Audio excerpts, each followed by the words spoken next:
Хәзер сергеләр безнең этнографлар әйтүенчә, хәзер без аларны укыйбыз. Менә ул безнең җир, туган җиребез, менә безнең гаилә. Гаилә агачы дибез. Шуннан китә тармаклар. Ул ягы, кыз ягы, менә гаилә, балалар. Килә икенче гаилә безнең, тусы булса әти-әни, монда инде ул кыз кияү, килә гаилә.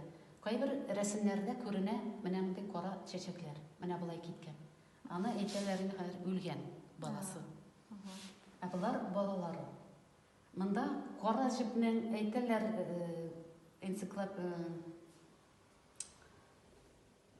укыйлар, шулай ди. Кара инде ул нәрсәдә булса, кайгы килгән. Менә монда матур гына барган гаилә, менә монда ниндидер булган өзеклелек. Кара төс белән алынган.